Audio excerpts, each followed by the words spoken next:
I'm in charge. I don't know, unless... Why, do you want to be in charge? I never want to be in charge. I mean, you can be if I you want to hate being be. in charge. I don't want to be. I don't want to be in charge of your topic.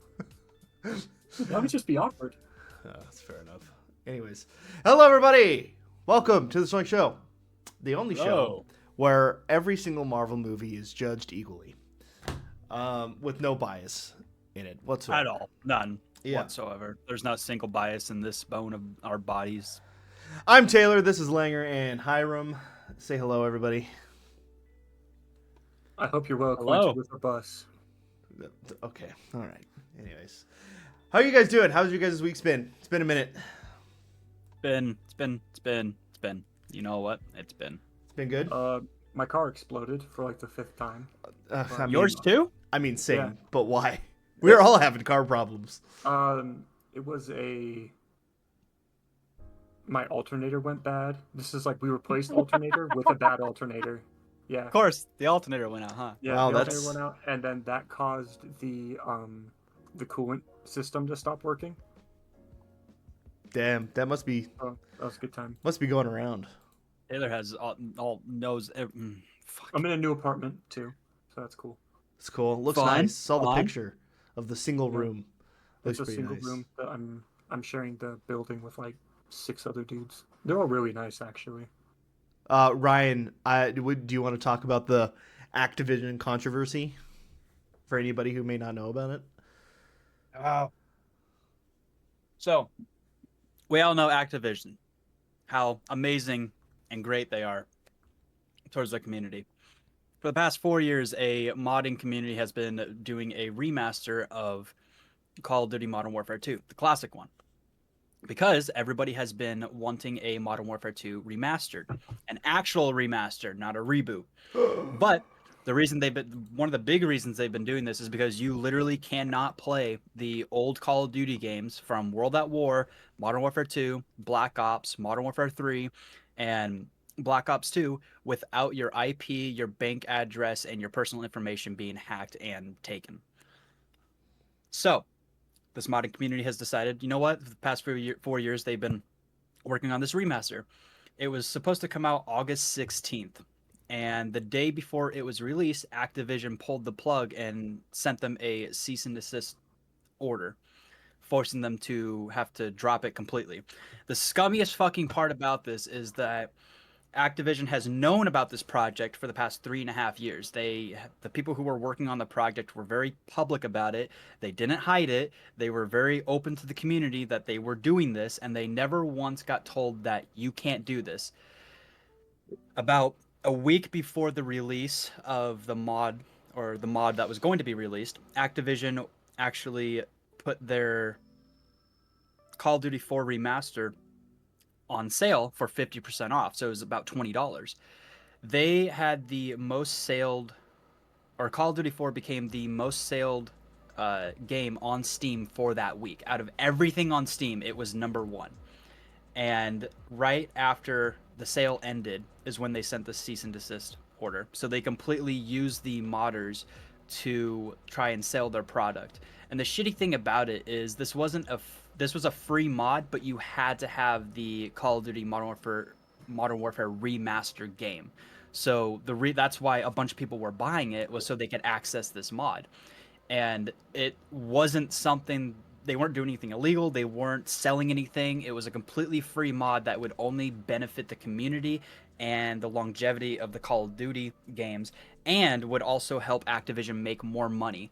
They completely they completely pulled the rug underneath them and shat all over it. So now the entire Call of Duty community, and I think now it's getting to the point to where it's the whole gaming community, is actually getting really pissed off and standing up and calling their bullshit. And I really, really hope that this affects the Call of Duty Black Ops 6 sales. I really hope it does. Well, I'm sure. Because this is the type of shit they've been doing for the past 4 years. This is the 4th modding game. This is the 4th mod that they've done this to. Because there's going to be weren't a Black Ops 2 remaster, a Modern Warfare 3 remaster, and a Black Ops remaster. Weren't they attached to Destiny at one point?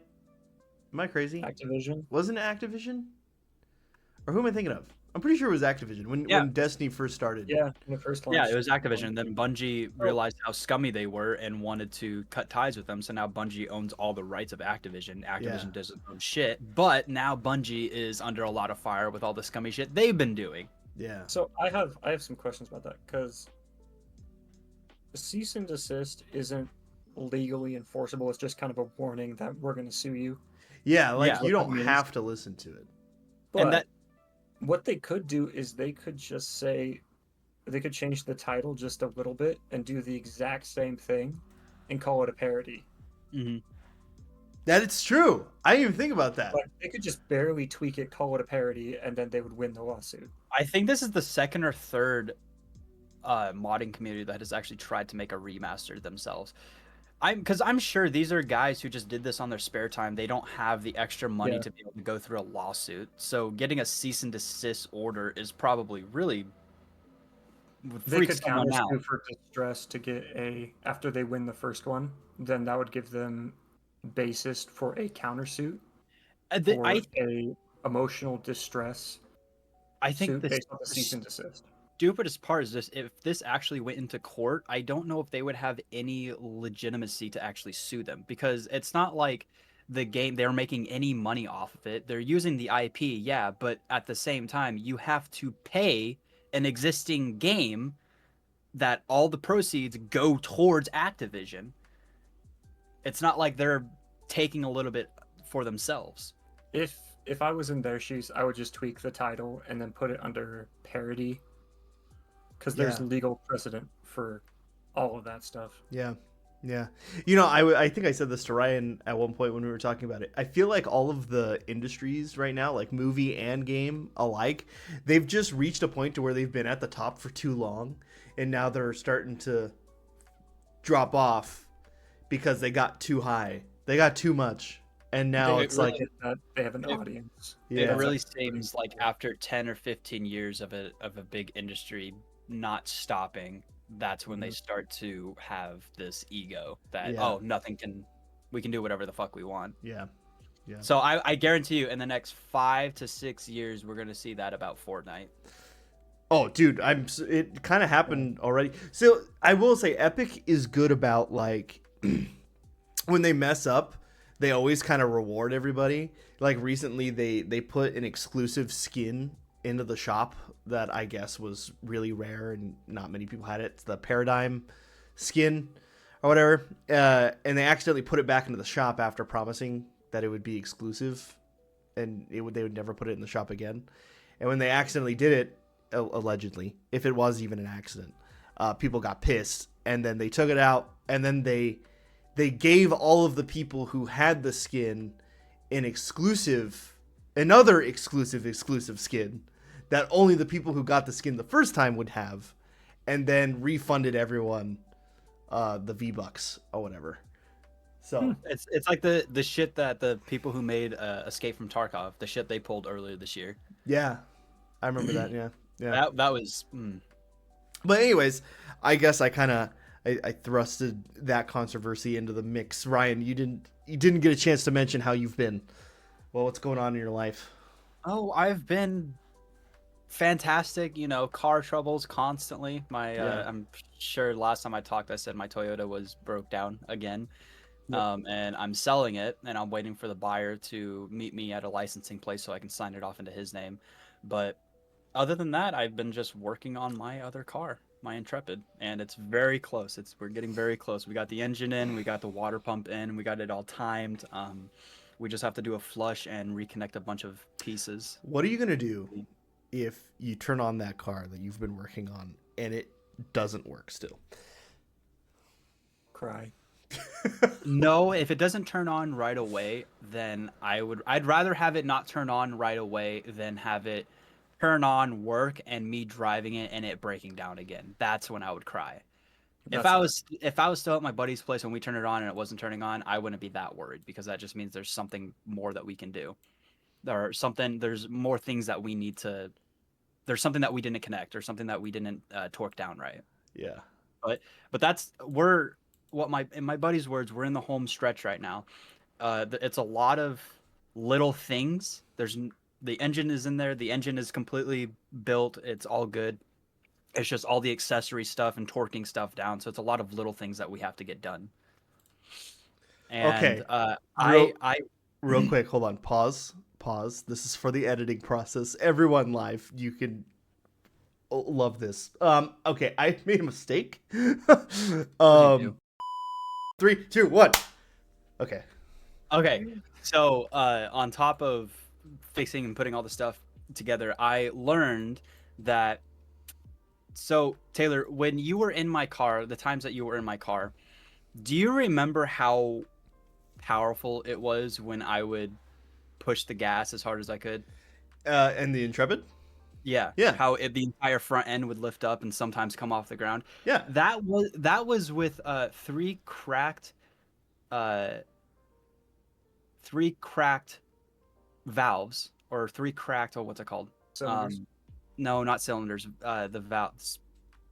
The sprays into the engine. I've been talking about this for so much. I forgot what's it called. I don't remember. Spits the gas. Fuel injector. Fuel injector. Yes, thank you. It was with 3 cracked fuel injectors, and all the parts that connect that lead to the engine were surrounded by gunk and rust and oil.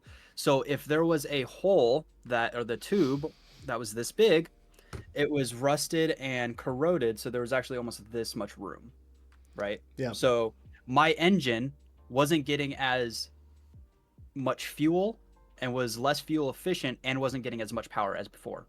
So now it's going to be even more powerful. Right? Yep.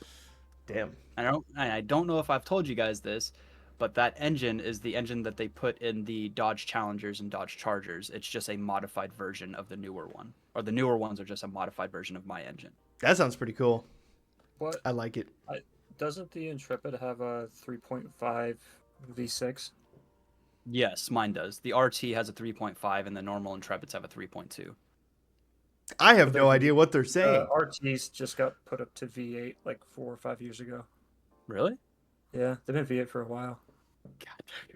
They have V6 versions. That's still a pretty fast car. The GT, yeah, V6s are still his car is still pretty fast. The GT is on. I love taking people in that car and getting their opinion on the car, and they're like, "Yeah, it's an old grandpa car," and it's like, "Oh yeah, it is, yeah." And then I just hit the gas, and they're like, "Oh my god!" Yeah, no, that's a really nice Charger dressed up like a station wagon. And because of its build, it's really good on the highway because it's very aerodynamic. Yeah, that's what I like about my car. Is it's a 4-liter V8, so it's the 97 Mustang engine in an old man body, and it's hilarious. The sleeper. Yeah, I want to put a turbocharger in it really bad. All right. Other than those things, I got nothing going on. You guys ready to get into this today? We should keep interrupting him. I do want to know. I mean, fair enough. I do want to put this out there before we get started.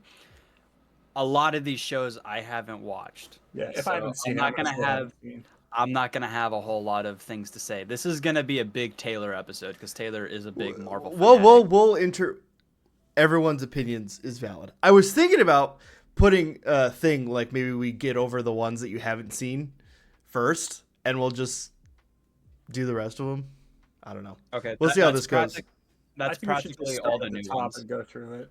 Okay, but before we get into it, the reason why I thought about this today is because Marvel is winning right now. Okay, and a lot of you guys probably haven't seen any of this news.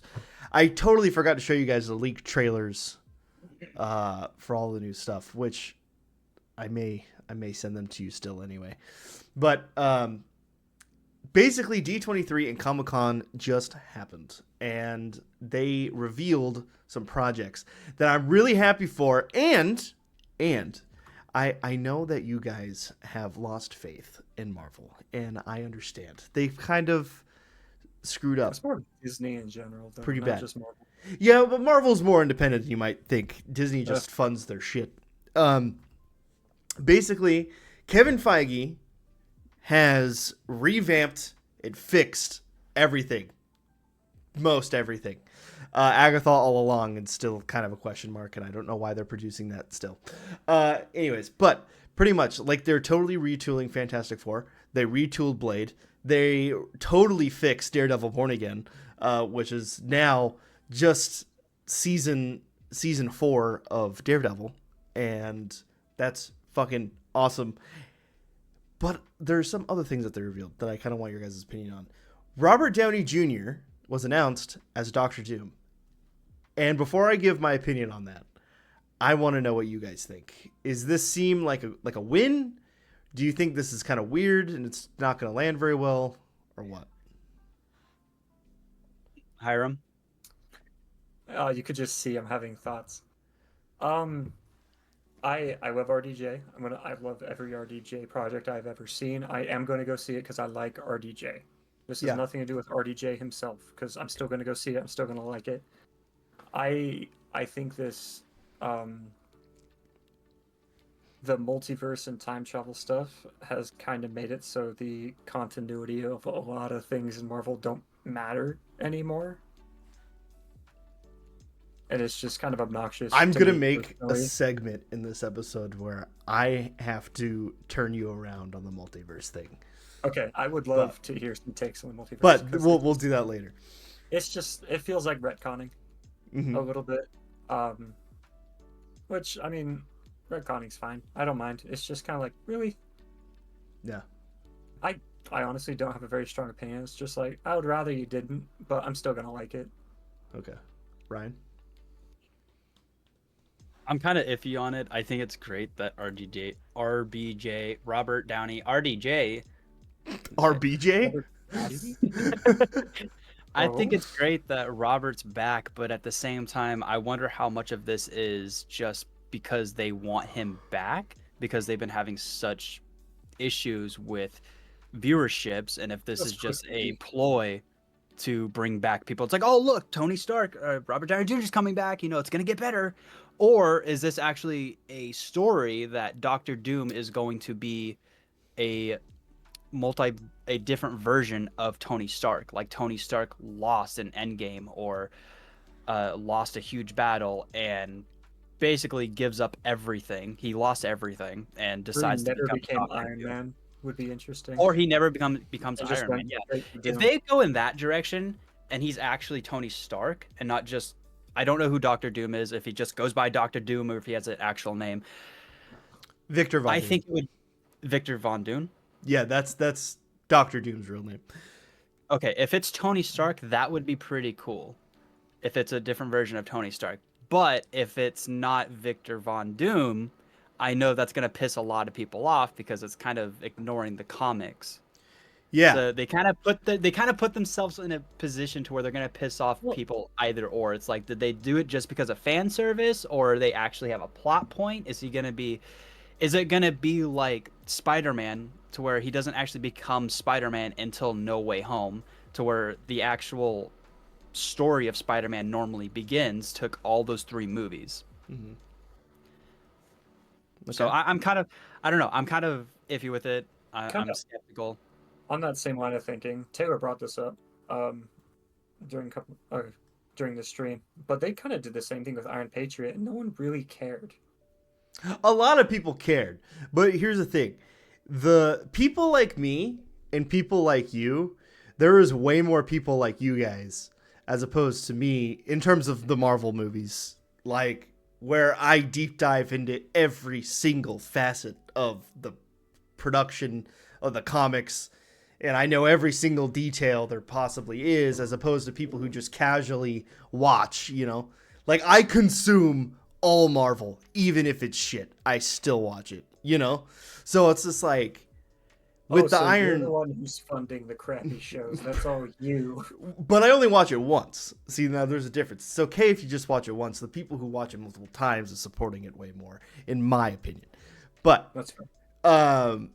But pretty much like the average moviegoer, like talking about the Iron Patriot situation, no one gave a shit because no one knew that in the comic books he was supposed to be Norman Osborn, Yeah. But like the people like me are all like, why the fuck would you waste that character on just a cosmetic change, you know? So it's like, it's the same thing with the Mandarin. They totally fucked the Mandarin. That one did bother me. The Mandarin is like my most favorite Iron Man villain of all time, and they didn't do it for fear of being racist, which just pissed me off. But anyways. That was 10 years ago. Yeah. 10 fucking years ago. And then they had to retcon it. And then Shang-Chi came around and they were promising, oh, the Mandarin's going to be in this one. And it's like, no, you put a bitch in this movie that made fun of the Mandarin. It's not the Mandarin. But and the Mandarin actually ended up being in the movie. He wasn't in the movie. That wasn't the fucking Mandarin. It wasn't? No. They said it in the movie that he's the actual Mandarin. No. He said that's what other people call him, and he's just like oh they named me after a fruit.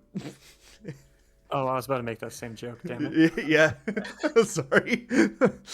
But anyway, so basically, the Doctor Doom thing isn't jiving with you guys, right?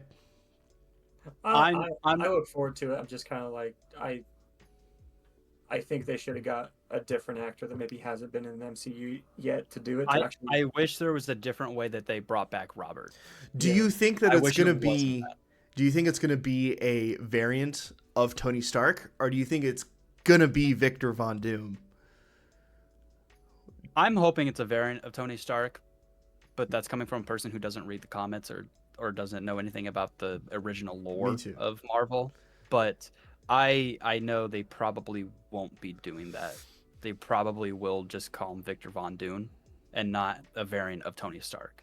That's kind of the beauty of the whole multiverse thing, is because all the MCU and the comics are both canon, but the MCU can go in whatever direction it wants.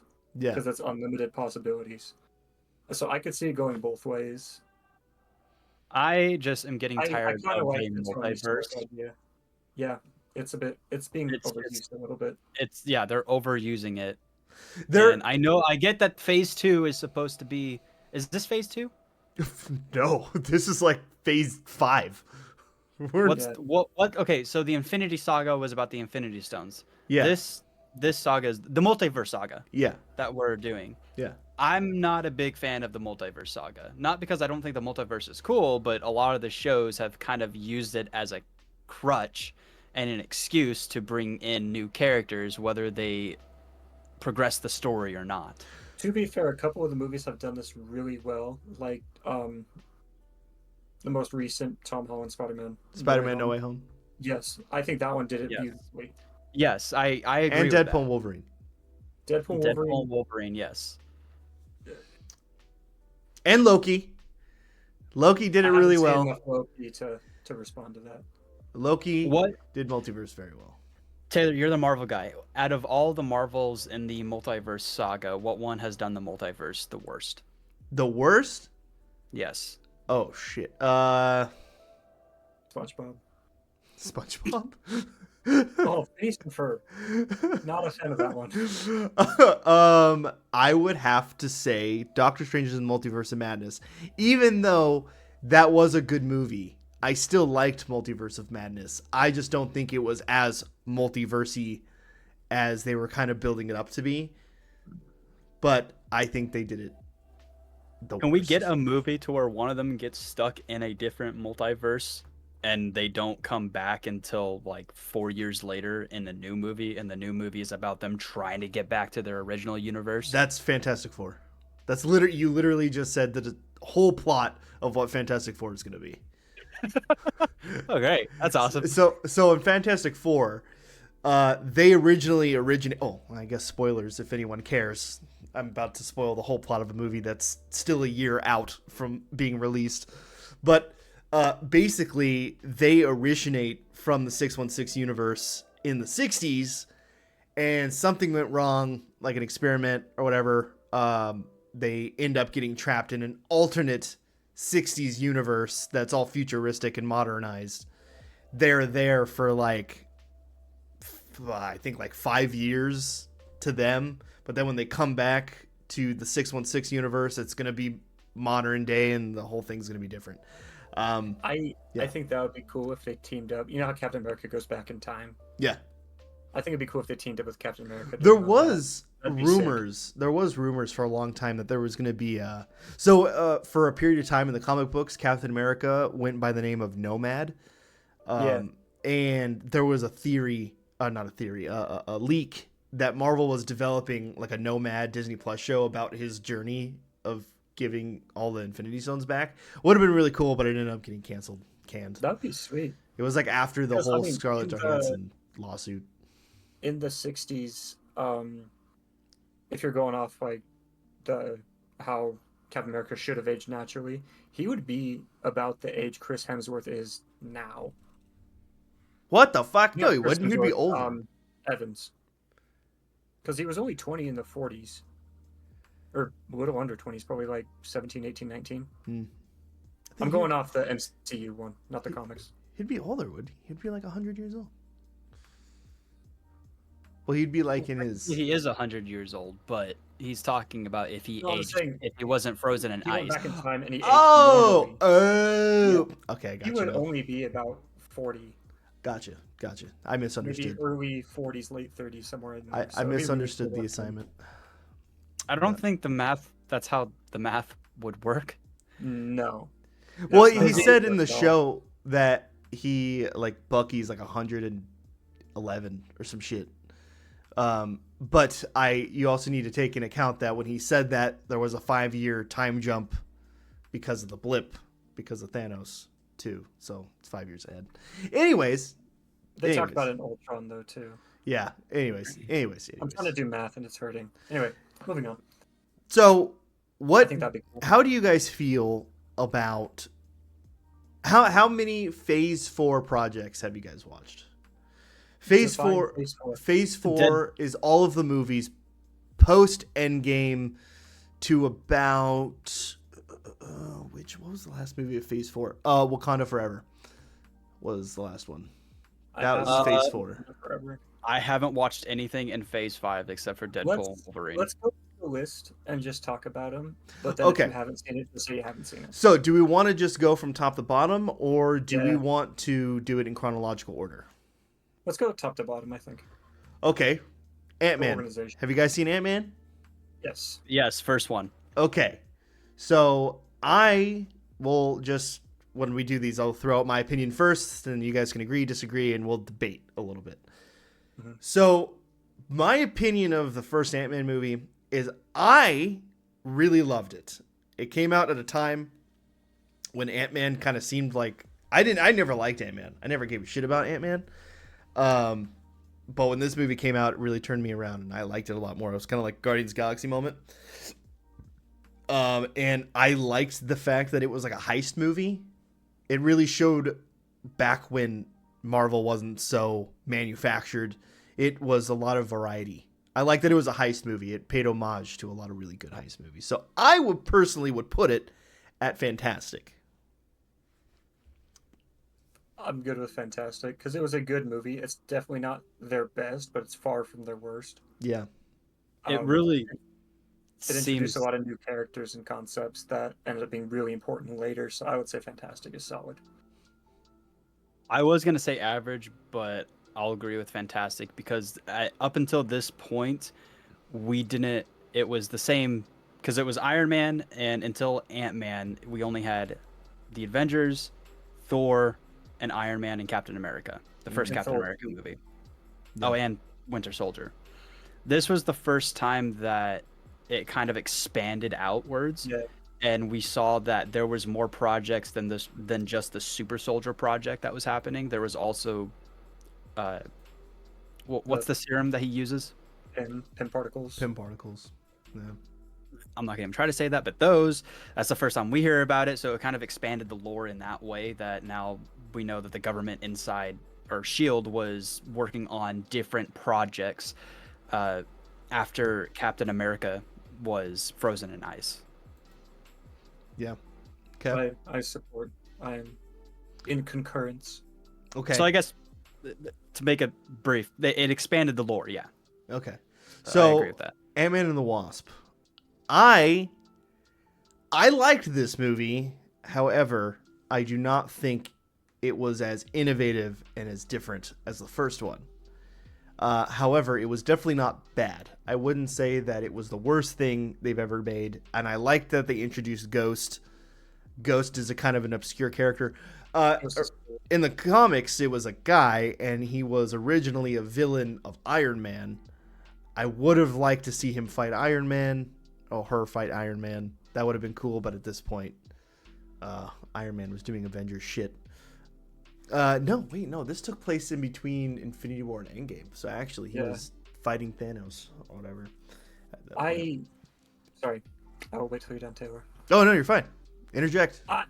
I would put it at average personally because it was a good one. I can't tell you a damn thing about it other than it just showed why Ant-Man wasn't in I was thinking average also. Infinity War, but he showed up in Endgame. It felt like a filler episode just to place a character a lot of people didn't think about. Do you remember when all the memes were coming out of Endgame where they were like, damn, the rat is the real hero of the entire MCU? Oh my god, yes.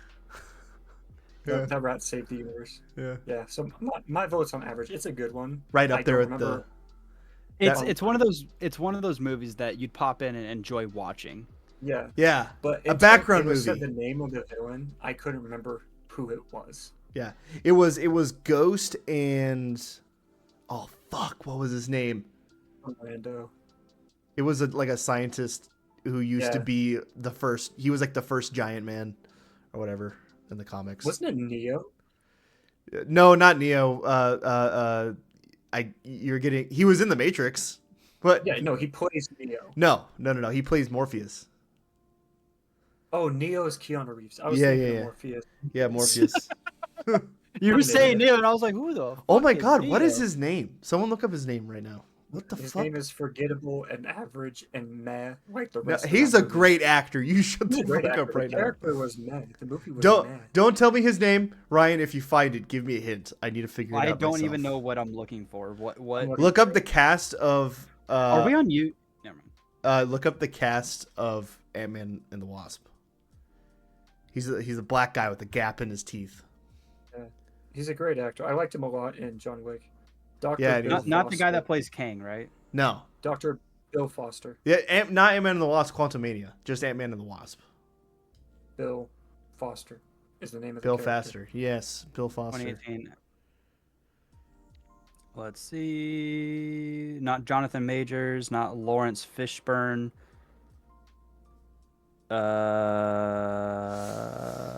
Those are the only two black dudes.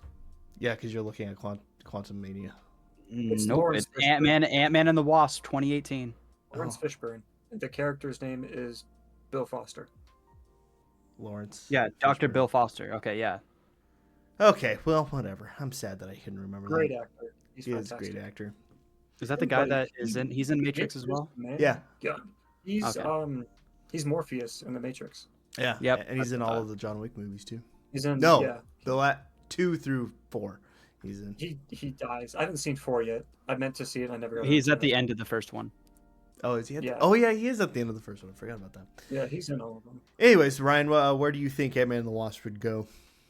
I agree. Average. I don't think it's a horrible movie. It doesn't really progress the storyline of the MCU, but it's not a bad movie by itself. Okay.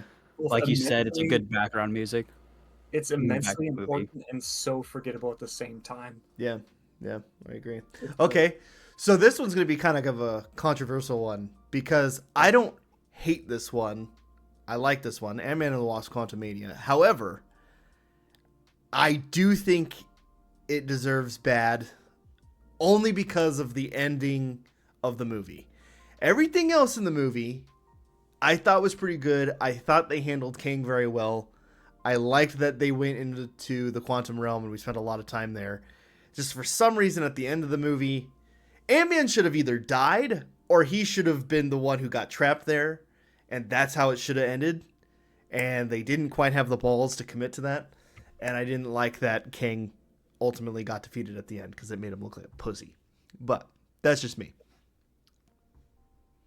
I haven't seen it either. Okay, all right. Then you guys are just going to take my word for it, and we're going to put it in bad.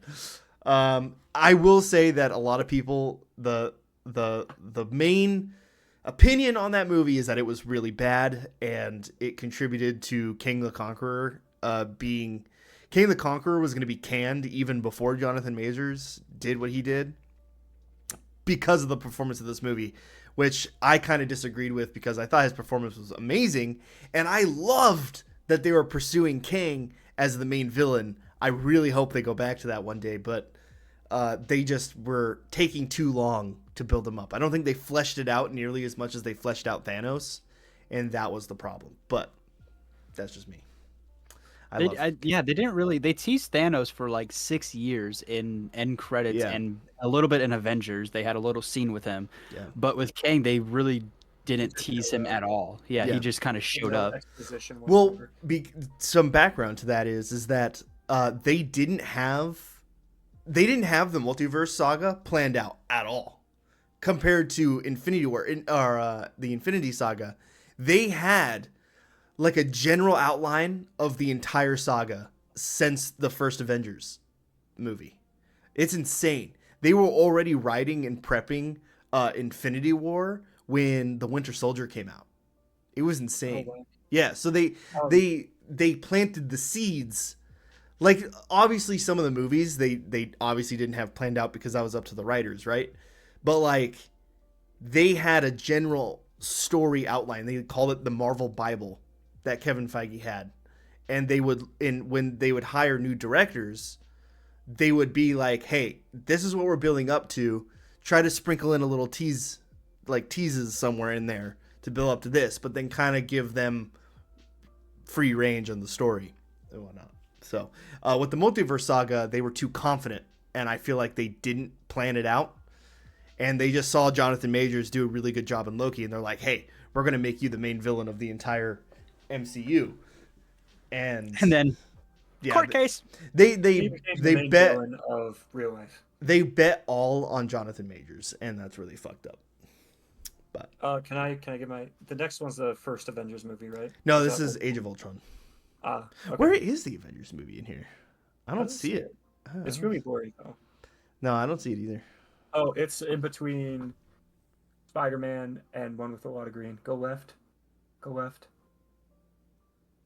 Oh yeah, here it is. Okay, well we'll do the first Avengers because we'll do it in order. I don't know why it's all the way down there.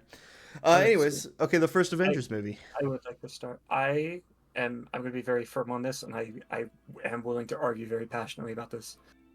The first Avengers movie is a goddamn masterpiece. It is genre defining for superhero team up live action movies. It introduced all the characters perfectly. It had all the Marvel quips we love. It was the perfect superhero movie in every possible way. I yield. Okay. Ryan? You thought I was about to talk shit. Shit. Fight it, Ryan. Open your fucking mouth. Do it. I cannot argue this, but I wouldn't say it's a masterpiece. Fuck you, boo. Fuck you. I don't think it's a masterpiece, but I do understand that it is a genre defining because this is the first time ever that we saw so many superheroes in one movie. So I'll agree with you on that. But looking back on it, it's still a good movie. I just don't think it's a masterpiece. Bro, I still remember the post-credit scene for what was it? Was it Captain America or was it Thor? I think it might have been Thor. What where they literally just showed the entire trailer for the first Avengers movie? Like I think it was Thor because that was the last one that came out. Yeah, I think it was Thor. Dark World. No. Dark World came after. Captain America, the first Avenger, came out less than a year before the Avengers. Yeah. But they did tease the event. No, it was Captain America. Never mind. Because Captain America had a mid and an end credit scene. He's in the gym and Nick Fury approaches him and tells him. No. Hold on. No, it's the trailer. Like they showed the entire trailer at the end for the post-credit scene. Like it wasn't just a post-credit scene. I'm pretty sure it was Thor. Thor sounds right to me. Okay, it wasn't an entire trailer, so it wasn't Captain America. Yeah, so I think it was Thor. But anyways, I still remember them showing the entire trailer for an end credit scene. They showed parts of Avengers at the end of Captain America. And I flipped my shit. I will never forget that. When I was a little kid, I thought it was so funny when like Iron Man like slapped Thor's arm and he's just like, yeah, you got a mean swing or whatever the fuck.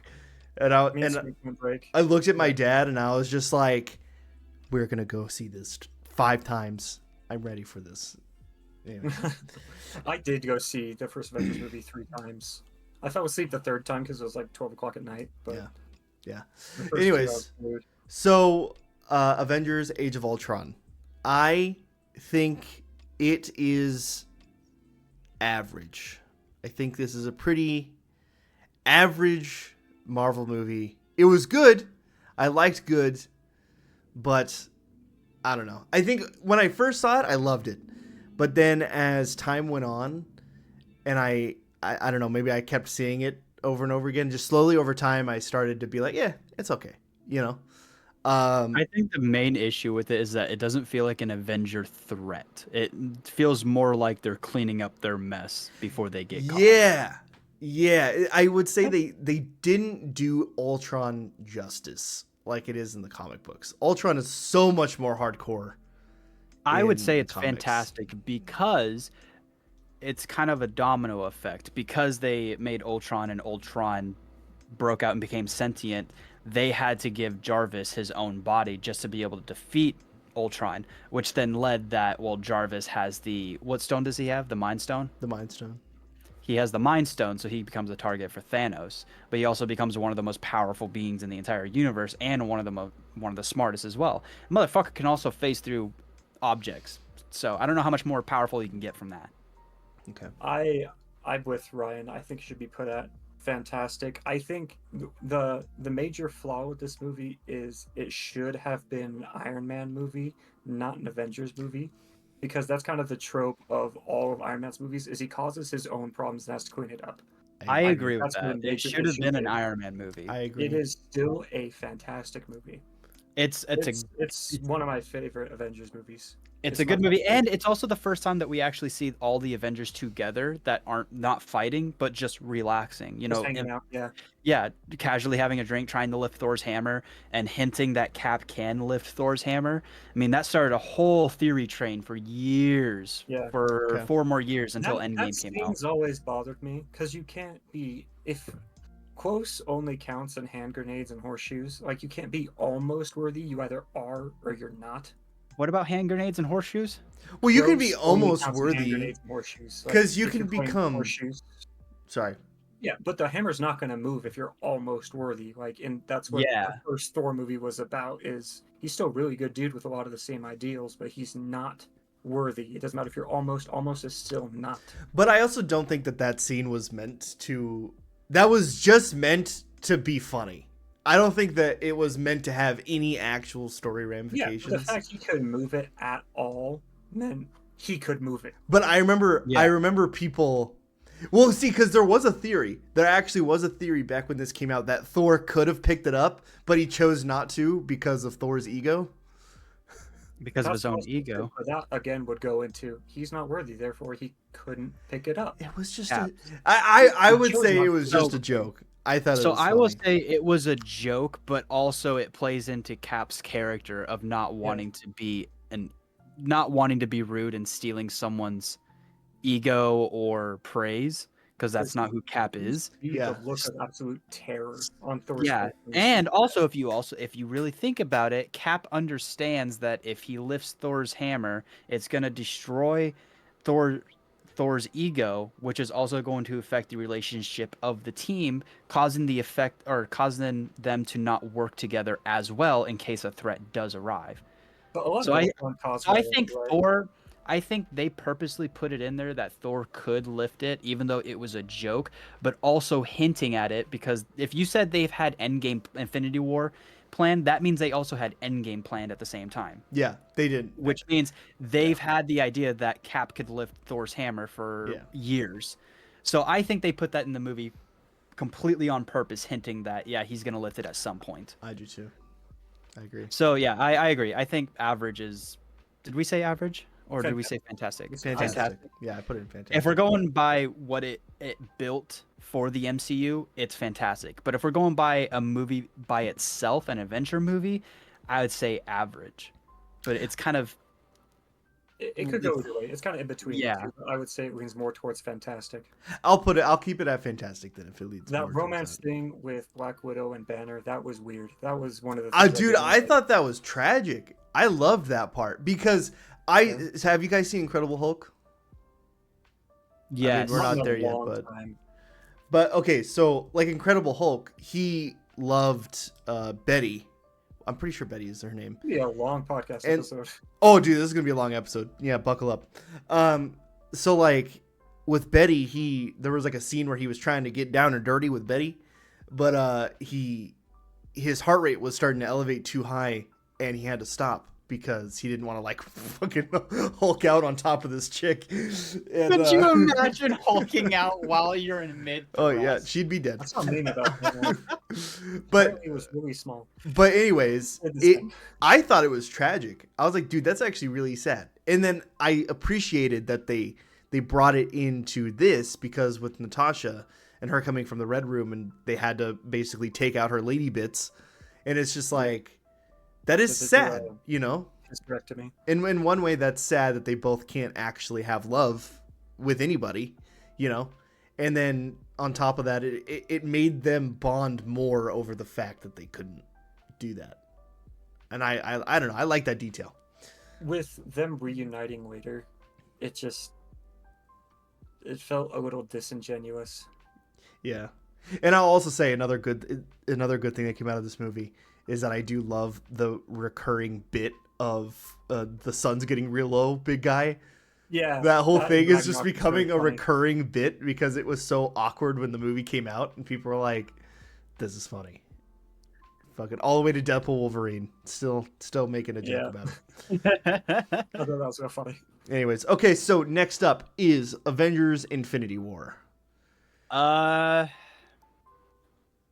I'm gonna make a hot take on this one. Your turn, Ryan. Okay, go for it. I've got to be wrong. No, I'm sorry. No, I'm not gonna play with you guys like that. I think it's fantastic. I would say it's almost a masterpiece, but I think Endgame is more of a masterpiece. I agree with that statement, but why? Explain why. Well, they've been building this story up for the past 10 years at that point. They were leading to this. And oh man, how do I word this? The way Infinity War end, I love because it gave a sense of dread that there was no chance of coming back. And Endgame really, before we actually knew what was going to happen, it really sounded like they weren't going to be able to get everybody back, but it was hinted that they were going to get everybody back. But if it wasn't for Endgame, I would say Infinity War would be a masterpiece. But because of Endgame and what happens in that movie, where everything that before it comes full circle, it beats Infinity War. Okay, I'm gonna argue a little bit, Ryan. You think it's a masterpiece? I think it's a masterpiece, and it has nothing to do with that it's a Marvel movie. It has everything to do with the writing. Because every single character flaw is so visceral and bare. The reason they lost was because of the flaws within each person. And that's what made this movie beautiful. And that's what even makes Endgame. That's what makes Endgame so much better, is despite their flaws, they can still come together. The writing on this and the character development and understanding each character better in this game makes it a masterpiece. I'm going to put it under fantastic. I can respect that. I would say top of fantastic. I will not take anything less. It is top of fantastic. I will say the reason why it's not a masterpiece is because they had to jumble a lot of characters. And that is no detriment, because they still did that bit very well. They did it really well. Yeah, I do too. But I also do think that some of the battles should have been more in one spot as opposed to one in Wakanda and then one on Titan. I feel like it would have been it would have been cooler if they all would have fought on the same battleground. I think they all should have been on Titan. But I also get why they did that, because they wanted to save the joining together for Endgame, and that's what they're building up for. That kind of goes back to my point, though, on why it's masterpiece, is that conflicts with the character flaws between all of them, and that's why they couldn't all be in one place, which is why they lost. I think you're right. I think I'll put it in masterpiece. Thank you. I think it's pretty good. You. I think, yep, You know what? Make a lot of good points, though, Ryan. You did. Hiram, you're actually right, because I didn't realize that everyone had a character flaw. Tony was fighting with his ego of being the leader and being in charge, but Star-Lord was fighting his loss of Gamora, not knowing what happened to her, and then giving into his, because he's so emotional towards things, letting his emotions come out and evidently releasing Thanos from Mantis's spell, causing them to lose. I think Iron Man's flaw in that movie was more of fear of loss, fear of losing everything. That was his loss, or his flaw. I feel like, because like he could never get rid of the armors. Truly, like in Iron Man 3, he blew up all of his armors, but then he still kept making them. He's so anxious about consequences all the time. And then that's why we got Ultron. That's why we got Ultron and all that jazz. He's messed up a lot, and he's kind of like, I don't want to ruin anything else. And also, even Captain America, he has a huge ego too, even though he's a lot more quiet about it. Yeah, it's still there. Yep. But he's just the reason why Captain America is like flawed is, even though he's so good, he's still just a man, and he makes mistakes. Yeah. So okay, I think this is. I mean, we'll talk, but I'm pretty sure Endgame goes under masterpiece. No masterpiece. Needed. No, we don't need it. Top. Put that bitch on top. It is on masterpiece. However, it's not my favorite. I could see why it'd be considered masterpiece. Why is it not your favorite? I'm not changing it, but why?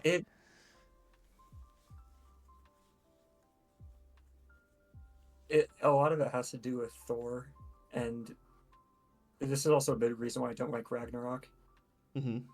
Is they changed so much of who Thor is. Yeah. And he should have. I'm not saying he should have been. The way he was pissed off in Infinity War is what I expected to see more of, and like him pushing people away and being angry, but still immensely powerful. And they made him a loser. He got Watiti-ified. Watiti-ified. That's what happened. Yeah, I can see how that would happen, but I think growing up with that much discipline of self, purely from the physical sense, not really behavior sense, because he still had a lot of ego going on. Yeah. That should not have happened, and they kind of turned him into a joke when he shouldn't have been. I can agree with that. Yeah. I do feel like he did pull it together there at the end. And I didn't like their blend of Hulk with Banner, even though Dr. Banner is cool.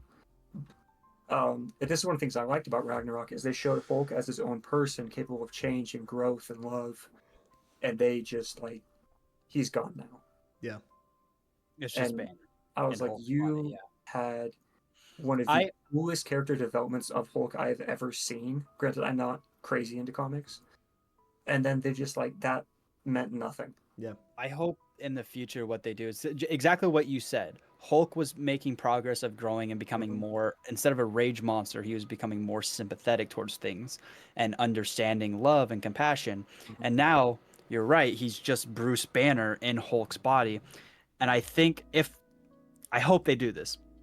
His next step is to embrace Hulk's rage to actually be able to use his strength and his power to its max. Because if you remember when they went back in time in Endgame, he was big, but he didn't have that rage. He couldn't just pull it out. He's not that type of person. So I think going down the line, or going further down with the story, that should be Hulk's next growth is embracing the rage when he needs it and bringing it out when it is necessary. That's why I think that movie should be fantastic, is because it undid a lot of the development in a couple of places that I really liked. But the ending, though, makes it a masterpiece. Ending is fantastic. No, it's a masterpiece, man.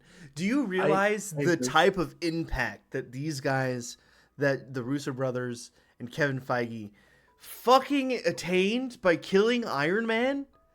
Do you know how much they're undoing by reintroducing him as Doctor Doom because of that? I agree, but we're not talking about that right now. We're talking about this at the time that it came out. I can respect putting it at masterpiece, and I will rest. But that's just why I personally put it at fantastic rather than masterpiece. I will say, and people can judge me, I don't give a fuck.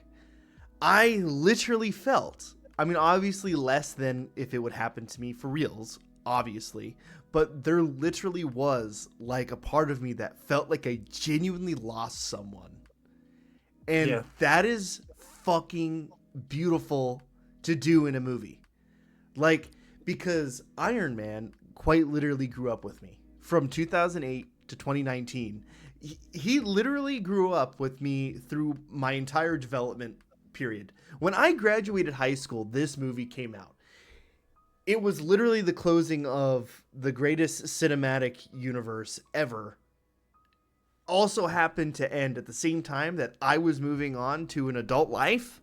That's fucking insane. The timing of that.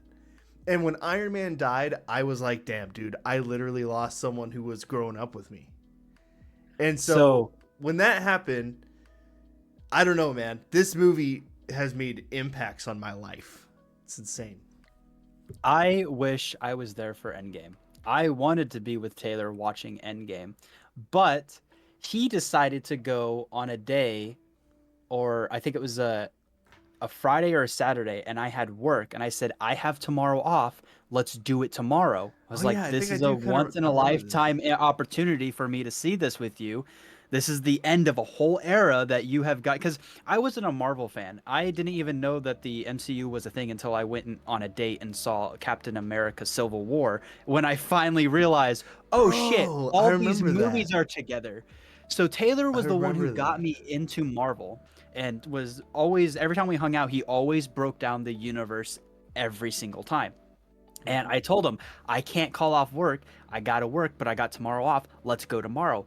This motherfucker, and I will never forget it, still went that day and didn't tell me, or no, he told me that he's like, I can't wait, I'm going today. I do remember that, yeah. One day. You can't wait one day, please.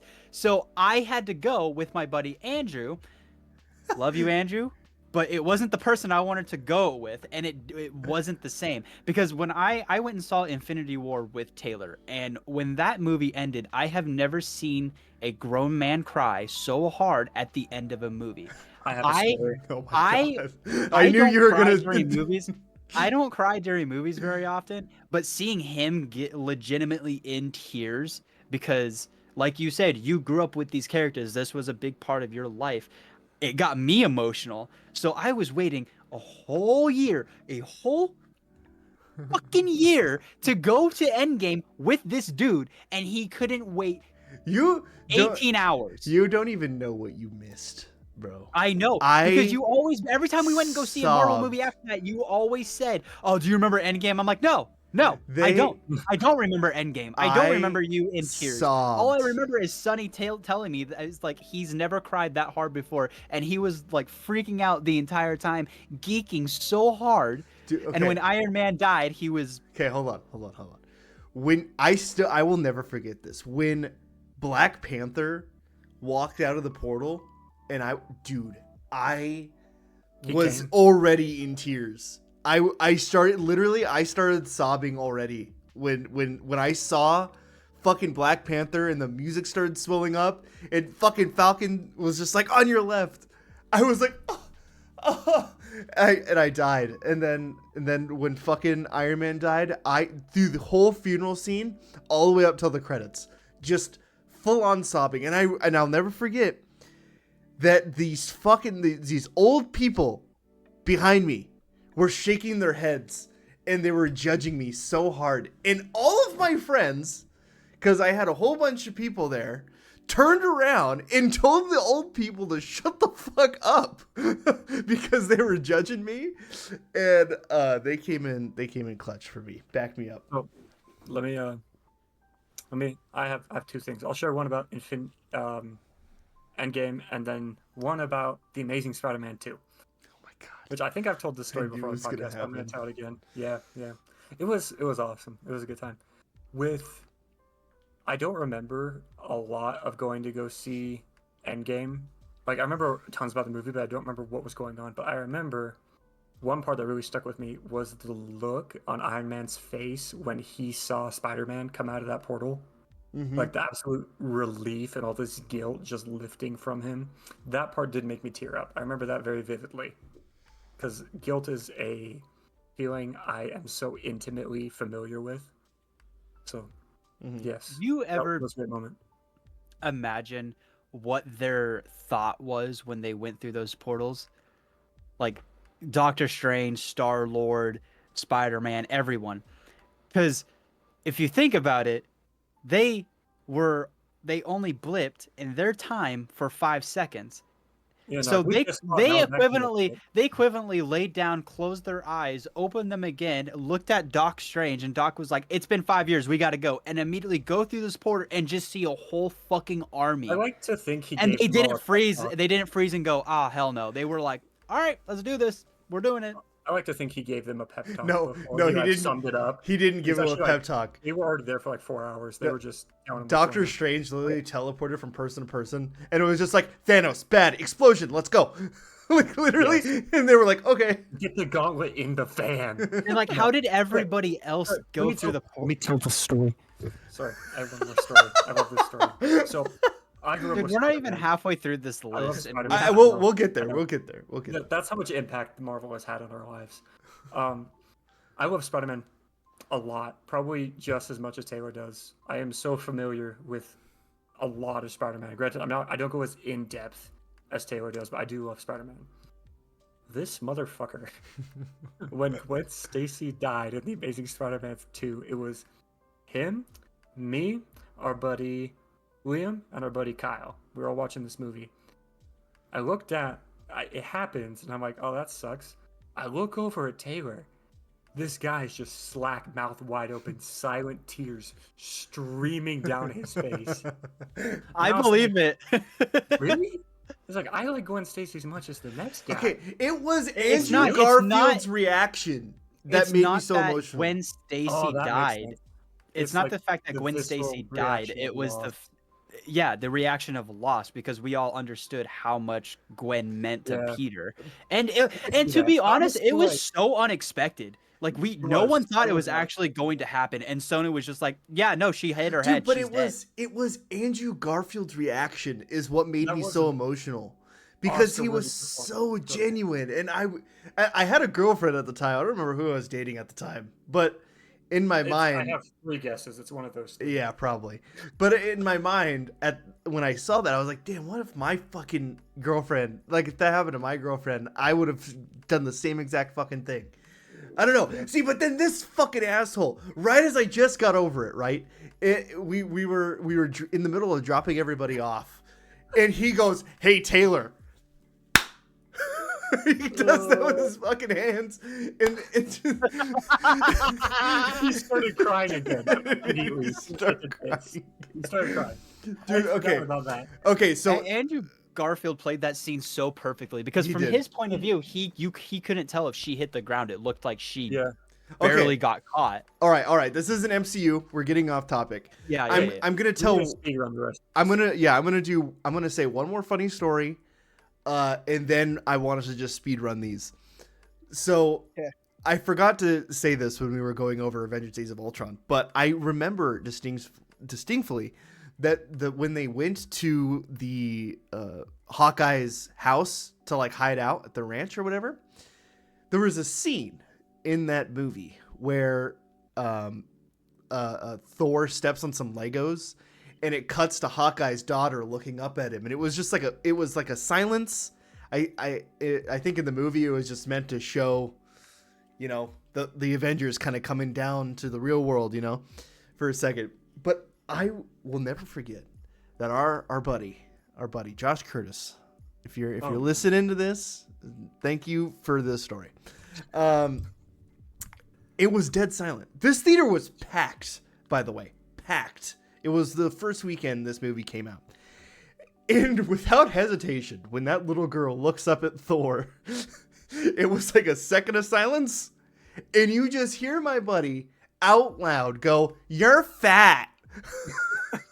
I think I was there for this. And the entire theater burst out laughing because it was so unexpected and the timing was so perfect that it was just seamless. I have a lot of issues with Josh.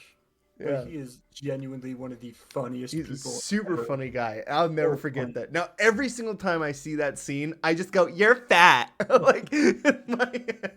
Josh, all right. I haven't thought about Josh Curtis in a long time. All right, we're going to speed run this. We're all three going to just give what the rating that we think it should be on, and we'll just give a quick reason why we feel that way. I think if there's a vast distinction, like someone goes, it should be fantastic, and someone goes, it should be a disaster. That should be debated, but other than that, no. Okay, Black Panther, I think that should go under fantastic. I think that was a very defining movie. It was really good. The action was awesome, and Chadwick Boseman, may he rest in peace, was an amazing Black Panther. And the cultural impact that it had as well. Just culturally by itself. Absolutely. All right. That's a great movie. Fantastic. All right, Wakanda Forever. I think it should go into average. I don't think it was it goes higher than Ant-Man. It should go higher than Ant-Man. I do think that it was really good. I like that they introduced Namor. I thought what they did with Namor was really interesting and unique. The only thing I will say, I wish they would have recasted. I feel like them making Black Panther dead in canon was a mistake, and they should have just recasted. I haven't seen it. No opinion. Okay, Ryan, average? What is it? But what Wakanda Forever? Average? Wakanda Forever, I'd say average. I think it was dealing with the death of Chadwick Boseman really put in a hindrance on the movie and the way they handled all the characters. I don't really like how it ended, but it wasn't a bad movie. I think they did really good with the cards they were dealt. Okay, Black Widow, disaster. I thought that movie was fucking horrible. I hated every bit of it. I think they totally screwed up Black Widow's character. I thought the movie editing was fucking horrible. They totally fucked my most favorite villain of all time, Taskmaster, made him into this. Yeah. It's a girl who's brainwashed or some shit. Not even the same character. Civil War, I think it should go into Masterpiece because I am off Masterpiece for writing alone. I love Civil War. Civil War got a lot of fucking hate when it came out, and I don't understand why. This is the first movie that made me realize, oh shit, there's a whole other universe. There's a whole universe going on here, and it really opened my eyes to the entire MCU. Okay, cool. I gotta go pee. Oh my god. Okay, we're gonna take 5. Okay, take 5. I'm gonna grab a water. Oh my god. Okay. Well, anyways, just me here now. All right. Oh, that was quick. I thought you were gonna go out like far away. What? I thought you were gonna go out. You just turned around and grabbed a giant ass jug of water and came back. Nice. I didn't feel like going and filling up my smaller one. Impressive. I think we're gonna get into my controversial opinions soon. I hope we are. I have some really funny ones. Have you watched She-Hulk? Like any of it? Yeah. I want to talk about She-Hulk. I don't want to get too into it. I don't think we should give that show any more time than it deserves just for being a Marvel product. Okay, that's fair. Anyways, for everybody who's watching, stuck around, thanks for watching. We love you. We miss you. And I actually don't want you to get hit by a bus. That's not true. He literally, the second I turn off the camera, he's just like, damn, I really hope everyone who watches us and supports us just gets hit by a bus. Violently. Just violently, tragically. Absolutely. I am surprised that I brought y'all around on Infinity War. Come here. Come here. Come here. No, jump up. Hi. Hop up. Hop up. Come on. Come on. Hey, there you go. Everyone, this is Charlie. Hi, Charlie. She got a haircut today. Can you guys hear me? Yes, we can hear you. You can hear me? Okay. Yes. Okay. All right. You ready? Ready? We're gonna resume this. Okay. Hiram, present. Come on now. All right. Captain America: The First Avenger. I think it should go under masterpiece. It was a pretty damn good movie. Masterpiece is genre defining. Genre defining. Showed that Chris Evans wasn't the Human Torch. I thought they did Red Skull pretty good. Yeah. Red Skull was fantastic. That's an Oscar-worthy performance. Okay. And as it's historical bits, I really enjoyed. All right, The Winter Soldier. I think that should go under masterpiece. That was also genre defining. The Winter Soldier was an absolute badass. The action was fucking amazing, and the soundtrack was even cooler. I would put it under fantastic for just writing issues itself. It just was a little lackluster. That seems like a hot take. What's wrong with the writing? I thought the writing was fucking awesome. It was just a bit. You're going from what's the movie that came out right before it? The Dark World, I think. Yes, sorry. That movie is written so beautifully. I was expecting more of that. Winter Soldier is definitely not lower than Thor: The Dark World. I'm talking about the writing itself. Okay. And like the tone of everything. It's a good one. I'd put under fantastic. But... Captain Marvel. I think it should go under. On that one. Oh, Ryan, what's your verdict? Do you agree with that? Winter Soldier, masterpiece. You're muted. We can't hear you. What happened? What? You're not. No talking's happening. No dice, buddy. We could hear you when you came in. What did you change? I wonder if he's freaking out and just not talking. I fucking bumped it with my nose. Okay. Winter Soldier. Captain Marvel should go under bad because they desecrated my boy Nick Fury. Did he talk about Winter Soldier? Oh no! Sorry. Go Winter Soldier. No, I agree with Winter Soldier. I don't agree with it being bad writing. I think it had fantastic writing. I didn't say it was bad. It was just a bit lackluster, and it wasn't what I was expecting. It's still a fantastic movie. Okay, well you're wrong. You're just wrong. Okay. Accept it. Well, you're wrong. Well, you're wrong. I mean, I'll take it. It is. I could see how one could put it in masterpiece. Okay. All right. Captain Marvel. I think it should go under bad. It was a bad movie. Didn't like it. Captain Marvel's a really boring character. I have not seen it. CGI was good. Who was good? The CGI. The CGI was pretty good. The action scenes were all right, but I think it should go under bad because it was just woman strong and cat scratched Nick Fury's eyeball out. Yep, nope, didn't like it. Doctor Strange Multiverse of Madness, I think it should go under average. It was a pretty good movie. I thought it was pretty well rounded. I like that Sam Raimi came back for it. Average is the area to where it's a fun movie to watch, but it doesn't really progress the storyline of the MCU. So I agree, average. Is this Multiverse of Madness? Yes. Yeah. Haven't seen it, no opinion. Okay. Doctor Strange, the first one, should go under fantastic. I think it was very unique, and I thought it was a really fun short movie. I say middle fantastic.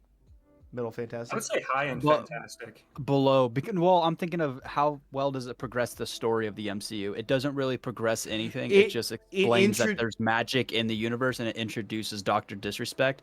It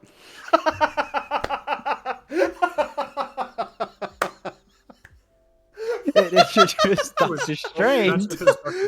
Dr. Disrespect. Dr. Disrespect is the Sorcerer Supreme. Is it bad that I would actually love to see He that? probably wish he has the time stone right now, don't he?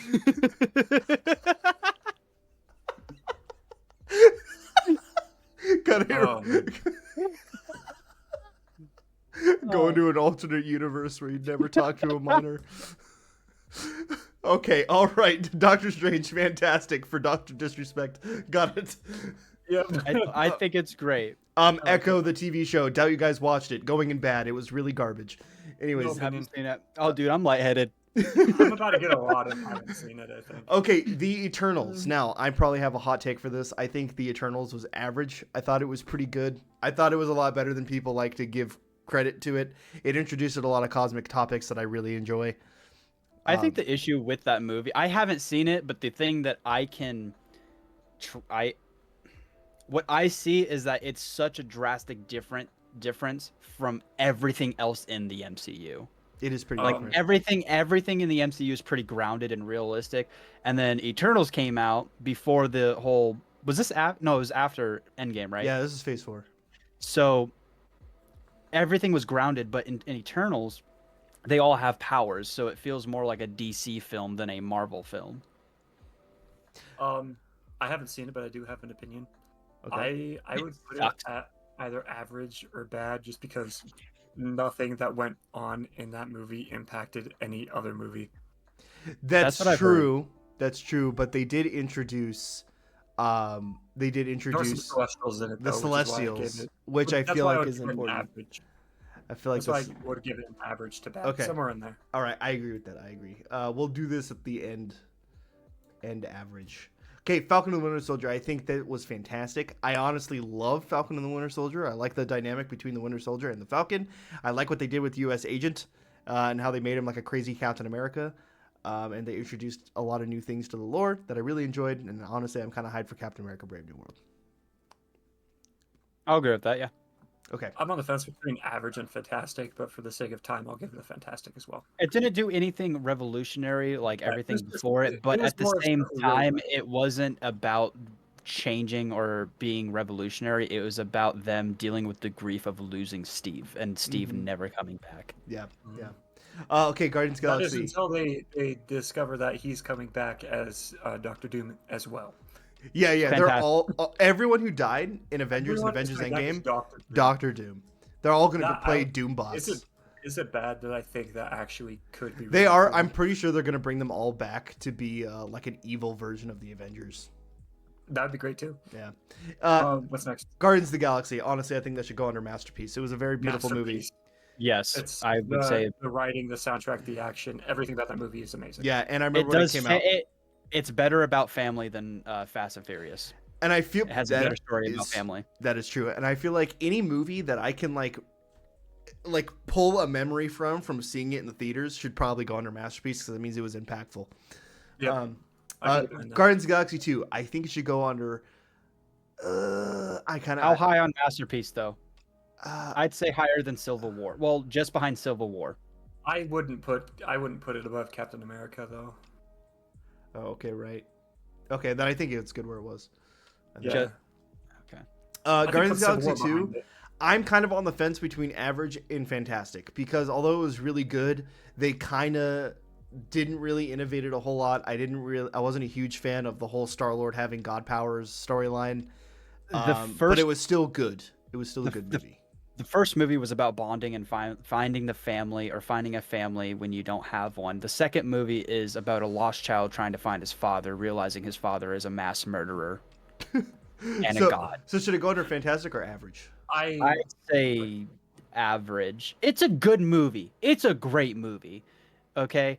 But as far as storytelling, it doesn't really progress anything in the MCU. It literally, they don't even bring it up that he's a god. Yeah. He's part god. I'd say Infinity War.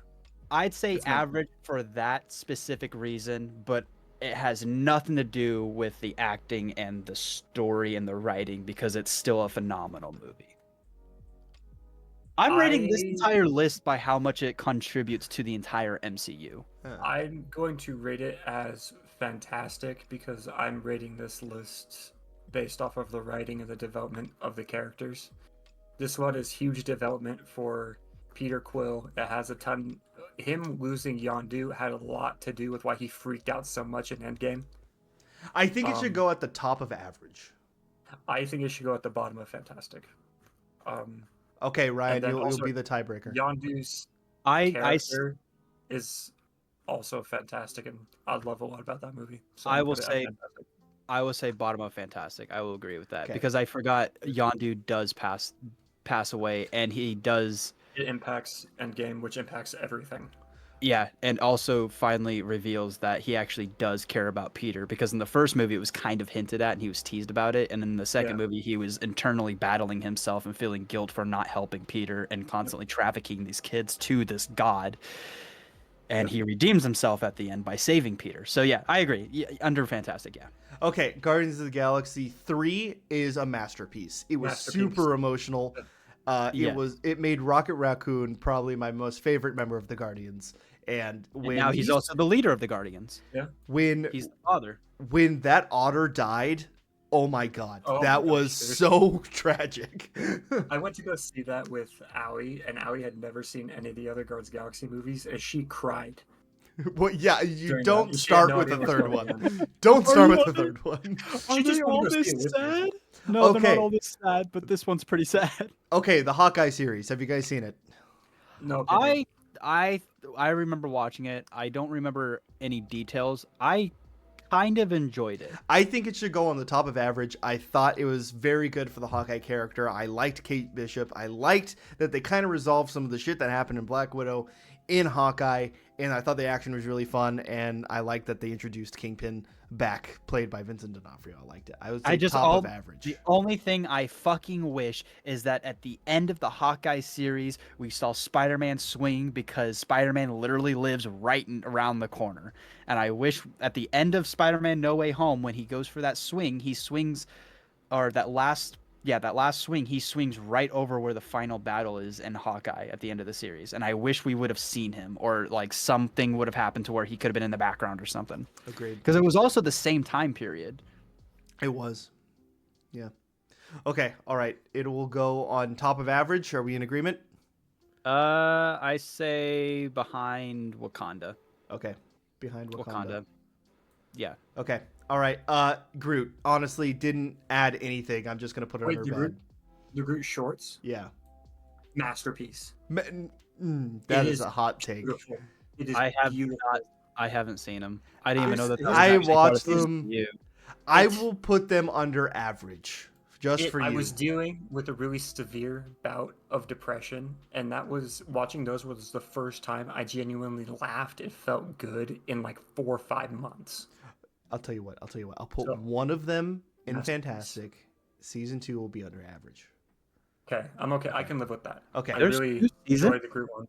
Yeah, they're just shorts. They're like 2. Yeah, they're like 4 to 5 minutes. It's like it reminded me a lot of Forky Asked the Question. If you've ever seen those. I've never even heard of Forky Asked a Question. Oh, go on. It's on Forky YouTube? from Toy Story 4. Oh, yeah. Okay, I got you. And he just goes around annoying the fuck out of everyone, and it's so funny. No.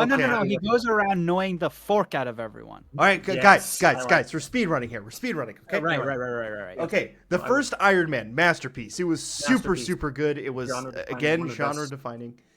Yeah, one of the best. Yeah, Ryan, agreement. I'd say that should go Fantastic, but I've only watched it maybe a handful of times. I think that needs to go right next. It needs to go in between Endgame and Infinity War. Okay, I agree with that statement. Okay, Iron Man 2, also masterpiece. I thought it was fucking amazing. I liked that they started tying all the Avengers Shield shit together. I liked the whole plot line of Iron Man dying. It was really, really good. The final battle was amazing. And also him learning to care about someone else other than himself into the extreme was really awesome. Which also made his death in Endgame even more impactful, knowing this information. Iron Man. Yeah. Ryan, what do you think? I have never watched it all the way through. That is tragic. We need to change that. In opinion.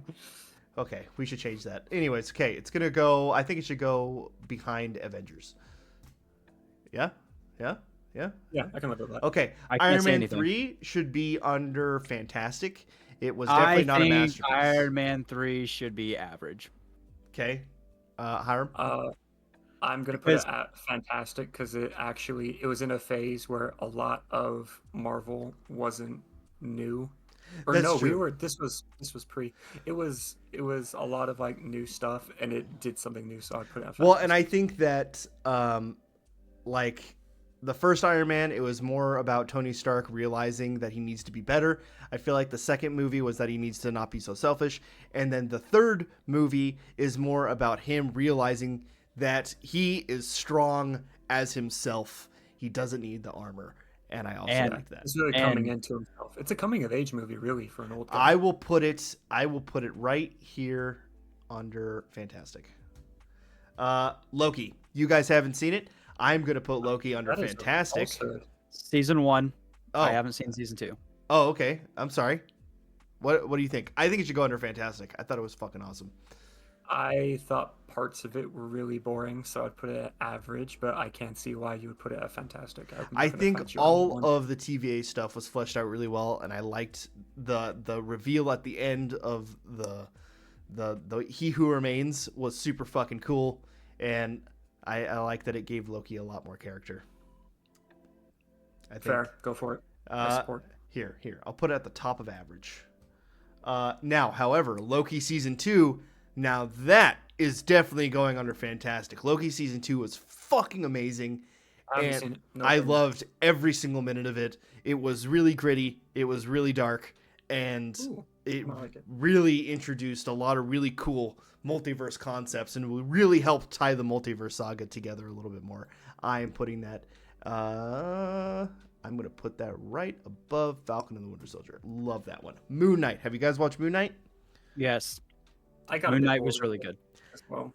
I think Moon Knight should go under fantastic. I think it sucks that they haven't even mentioned Moon Knight, and it's been a one-off, and it's part of the MCU, but it's not really part of the MCU. It's just kind of there. It was a nice change. It was a good change. How about that? For the MCU, for Marvels, it was a really good different. I could see like low fantastic. High average. I would say high average only because I don't really like what they did with the whole switching in between the personalities kind of thing at the end where they're kind of like working together as brothers. I'm not sure if I really like that because in the comic books it was always like they would like leave notes to each other and shit and like they couldn't like exist at the same time. And I thought that made the character a little less interesting. So I'm advocating for top of average. I could live with top of average. Ryan? I'll live with that. I honestly, the only time I watched it was with you when we watched every episode that came out. So I don't have very much knowledge or I don't have a whole lot of information from it. Anyway, Moon Knight comics are some of my favorite comics ever. Yeah. Okay, Miss Marvel, bad. It was just bad. I hated it. The pacing was fucking dog shit. They butchered my girl Kamala Harris. What? Kamala Khan. Her name is Kamala Khan. Not Kamala Harris. Is she the little Indian girl? Yeah. Miss Marvel. Yeah, She's in the comic book. She has stretchy powers, and they gave her magical fucking crystal space cosmic powers and made her a mutant all of a sudden. I don't know why the fuck they did that. She should have just gave her stretchy powers. I don't know what they were afraid of. The stretchy powers are so much cooler in the comic books. And yeah, anyways, bad. I haven't seen it. She had the same abilities as Mr. Fantastic, huh? Yeah, in the comics. Secret Invasion, disaster. I don't know what the fuck they even did with that show. They ruined every single aspect of it. They made Nick Fury make no fucking sense. They wasted so many good characters, just killed them off. Maria Hill, fucking dead in the show. First episode. The battle at the end was fucking disgusting. Anyways, I'm assuming you guys haven't seen it. Worse than Black Widow? Yes, I do. I can actually watch Black Widow. I can't watch Secret Invasion. It is horrible. I would like to back up Captain Marvel and say we should put it in disaster because it set up everything for Secret Invasion. No, because we have the Marvels. Oh, right. Now we're getting down to the spicy ones. Shang-Chi. I would argue that that's low fantastic. I thought Shang-Chi was really, really good. The only thing that prevents it from going up any higher is the CGI fight at the end I thought was kind of weak. But I thought the story and the character was really good. I haven't actually seen it. I just know the one Asian person I've actually talked to about the movie said he didn't like it because it showed an Asian family sitting together being happy, and he's never had that, so he didn't care for it. Well, technically, they weren't sitting together being happy. He has a really horrible relationship with his dad, and he was actually held there against his will. Is he thinking about Crazy Rich Asians? Yeah, probably. It might be. Is it the same actor? Yeah, it is the same actor. Actually. That's what I'm thinking of. Dang it, I'm racist. God damn it. I thought they were the same movie. Very different. Very different. Yeah, you said he's sitting around the table being happy, and he never had that. And I was like, wait, Shang-Chi never had that. What do you mean? Let me change my answer. No opinion. Please erase from your memory everything I just said. Okay. I liked it. I enjoyed it. The action sequences were really good. The only problem that I have with it is that it doesn't really connect anything in the MCU, but they weren't really trying to. They were just trying to. Yeah, they could do independent projects. It's fine. Okay. Yeah. All right. Low fantastic. I say low fantastic. Yeah. Okay, It was a good movie. Is that next one She-Hulk? Yep, this should go under Put it bad. Don't even talk disaster. Okay, Don't even talk bad. to me. Disaster. The only reason why it's not disaster is because the Daredevil episode was fucking awesome. I just didn't like that they fucked. Even though I understand that that's comic accurate, I get it. It still made me feel weird. Well, I didn't like that. Fucks everyone in the comics at different points. That is not true. Actually, She-Hulk and Daredevil are actually the biggest hoes in Marvel Comics. That is actually... Lady Death hooked up with Doctor Strange after she dumped Thanos. Yeah, but that's one time. That was weird. No, but like She-Hulk literally had sex with almost everybody in Marvel Comics. Well, I mean, when your ass is that fat, what do you think's gonna happen? Okay, all right. I'm assuming this is Spider-Man No Way Home. Oh, not No Way Home. Far From Home. Far From Home. I think or average, maybe. I would say average. I'd say like top average. I would say fantastic. I say fantastic because he's dealing with the death of Tony, which was the first father figure and the only father figure he really had. And it's the first time that he really had to try and think on his own. Yeah, but they massacred my boy Sandman. They wasted the name Sandman on an illusion that wasn't even real. And Hydro Man and Molten Man are all real Spider-Man villains, and they wasted them all on illusions. Ned's whole love thing going on. That was cringy. Weird. That's so no. It was cringy, yes, but that is so. Is how high school relationships shut the fuck up! I'm speaking. It is so summer high school love. Yeah, but it doesn't mean we want to see it. We all remember. Yes. No. Yeah. I vote top of average. I vote bottom of fantastic. I'm gonna put my vote on the bottom of fantastic. Motherfucker. Fantastic it is. Because now that you mention it with the Ned thing, I did that exact thing like twice. Okay, Spider-Man Homecoming, I think should go under Masterpiece. It was really fucking cool. I love what they did with Vulture.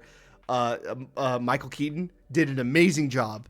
Vulture is one of the best villains in the entire MCU. Yeah, I loved him. He's not stupid. He's really smart, and he's like Thanos. He has a valid reason to do it. And like you feel sympathy for him. And they had arguably the best Spider-Man suit in this movie. I liked it. I mean, the best MCU suit specifically. Teasing Miles Morales, and that was really cool too. Yeah, I do like the inclusion of Prowler. Yeah, I do agree. Okay, there. Spider-Man No Way Home, masterpiece, hands down. Fucking Tobey Maguire, Andrew Garfield, Green Goblin, Doc Ock, Electro. I honestly have nothing else to say. It was fucking awesome.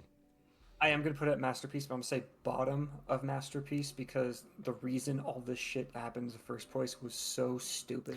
I agree. They needed to find a reason. They needed to find a reason to bring them in. I get it. They didn't really set it up very well. However, I'm so glad that they did it.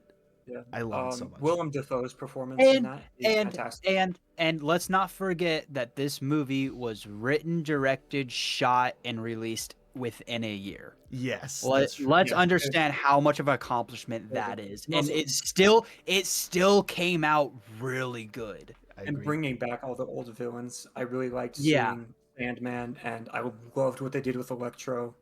All right, we're getting into the juicy stuff here.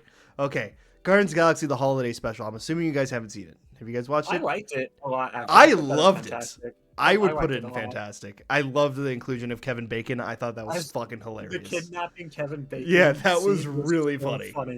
I loved it. All right, we're going to put that. We'll put it right here. It's not significant enough to be a masterpiece, but I did thoroughly enjoy it. And then finding out that Mantis is Star-Lord's half-sister, that was really cool too. That was cool. Wait, what? That's how. You missed an important detail. Yeah, that's how Ego came in contact with Mantis, and why he didn't kill her is because she could make it so he wasn't in pain, or he could relax his thoughts. Yeah, because they're relaxed. But he was one of the people being brought by Yondu to Ego. Yeah. Okay. That's why I put him fantastic. I don't know why I never thought about that. I never put 2 and 2 to get. Wow. Okay. They saw it and I was like, they said it and I was like, that makes so much sense. The Incredible Hulk. I vote that it goes under average. I didn't think it was an amazing movie, but it was definitely the start of good. the MCU. They haven't mentioned anything from that movie in the entire MCU, and we're going on almost in 4 years. It will be 20 years since this movie was released. Yeah. So I say average, and it's kind of aged. Like Iron Man has aged very well. It's still a good movie. Yeah. Incredible Hulk is kind of opposite. It hasn't aged very well. So I would actually bottom say it's worthy of respect for sure, but I would also say bottom of average, just from the parts I have seen, because I've seen clips here and there. The Marvels, disaster. This was the only Marvel movie or Marvel show that I actually literally could not finish. I could not finish it. It was so bad, I literally had to stop watching it. The pacing was fucking horrible. The storyline was so stupid. The villain made no sense. Captain Marvel is just a horrible superhero, and I don't get it. I don't understand. Also, that actress that plays Captain Marvel, I hate. Yeah, she's interesting. And literally the whole movie literally didn't have anything to do with anything going on. The only thing that you need to know about is the end credit scene. That was it. It was basically like a 2.5 hour long shit show just to watch that end credit scene. What was the end credit scene for this one? Monica Rambeau wakes up in like the X-Men universe or some shit, and like Beast is there. Okay. Yeah, that's awesome. There you go. That's all you need to know from this movie. Ryan? I haven't seen it. Okay, disaster it is. All right, Thor. The first Thor fantastic. should go under fantastic. I agree. Haven't seen it. Okay, well, we need to make a list of shit Ryan hasn't seen so you can come over and we can watch it. Okay. I hate living in Utah because I can't hang out with you guys because I want to do movie nights too. I mean, we could still do it on the Discord. That's not as fun. It's not the same. That's true. Thor: Love and Thunder, bad. This should go under bad. It was not a good movie. I didn't even give that one a chance. The problem that bugs, I think Thor: Love and Thunder wasn't a bad movie. I thought it was average, but what makes it a bad movie is that they try way too hard to be funny. Dude, when I saw so much, there's way too much comic in it. Him talking to Stormbreaker like it was an actual like person he was in a relationship with was horrible. Like when he fucking poured the beer on the fucking hammer and like scratched the bottom of it, like I tapped out at that point. If it was like one time, it would have been funny, but they kept doing throughout the movie. I will say, the part of it I have seen is some of Christian Bale's performance, which was I always thought it was really good. It was good, but he was also wasted. Yeah, Christian Bale. Yeah, okay, that was one thing that saved that movie. He was so fucking good. The relationship between the God Killer, right? 2 clips I've seen. The relationship between Thor and his niece. No, I don't know. Little girl. It was Gore the God Butcher's daughter that was created by Unity, which is basically the equivalent of God in the Marvel universe. It was kind of complicated. I don't remember. I think Gore wanted to bring her back to life, but he died before he could do it. In Unity, the god did it as a form of kindness because he was getting abused by all these gods, and Thor took her under his wing. I really like the relationship between Thor and her. I think it's at the end. Yeah, it's like just seen a clip. I thought that was really wholesome. Yeah, I thought that was pretty good too. I still advocate that it goes on bad, but we'll put it at the top of bad. It's still watchable. It's not as bad as all the other ones. Yeah. I might have just formulated an opinion that we can get to when we get to Dark World. Okay. Thor Ragnarok should go on the top of average. Fantastic. Oh. Really? Definitely not bad. I highly disagree with that statement. The only saving grace of that was Hulk. No. Is the only thing actually good. No. He's a friend from work. But that was fucking. There were some good moments. The humor wasn't too overbearing. I loved the character development for Thor in that movie, and at the end, when he really came to power to fight Hela, I thought was really, really good. And I did like the Sakaar shit. Yeah, I can't, but he can. Yeah, that was fun. I've made some new opinions about Thor just in the last 20 seconds, just talking about Love and Thunder. I can agree. Okay, top of average. I think that's a good in between, right? I say fantastic because it does show growth in Hulk trying to be better, and then Banner coming out and not realizing it's been 2 years really fucks with him at first. And because of Hulk taking over his body for 2 years, it came to it caused Banner to come to a conclusion that they can't just live separately and change whenever. They needed to merge. Because of Thor Ragnarok is where he came up with the decision of merging them together and being one person. Because after Infinity War, or at the beginning of Infinity War, Hulk wouldn't come out at all. But before Infinity War, Hulk wouldn't let Banner come out. And Banner realizes during Infinity War that he can't live without Hulk because he's nothing without Hulk. Just like Hulk is nothing without Banner. Yeah. I will say bottom of fantastic. You've changed my mind. You've swayed me. I'm fine with that. I don't think it's better than most of those movies, but I think it's up there with them. I remember watching a whole watch party with my old gaming crew. Okay, all right, Hiram. The floor is yours. Give me an argument for this one because I think this deserves at least bottom of average. But tell me. This movie is my favorite Marvel movie ever. I would put this one above Endgame and Infinity War. It is my absolute favorite. That is a hot topic. There you go. All right. Because the story of Thor is the most... it's up there with Iron Man, in my opinion. It is... I'm going to say it's the most compelling just for embellishment argument's sake. Because it's a story of finding yourself as a person and who you are and your character flaws and overcoming them. That's Thor 1. Thor, The Dark World, Thor, Ragnarok, and the Avengers movies is Thor losing everything he has ever cared about on repeat. Over and over. He lost Loki, 4 times? Mm-hmm.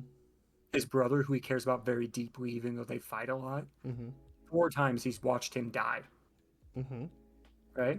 He watches his mother die. He has to go work with his brother when he's beefing with him, and they have to get it together. Also, the cinematography is gorgeous. It's dark. It's gritty. It's nasty. The dark moments make the humor stand out so much more. The relationship with Jane and how they see the strain and they're able to kind of pull it together, even though it ends up turning into nothing and they never bring it up again until Love and Thunder. And then it was for a bit. It's fantastic. Yeah.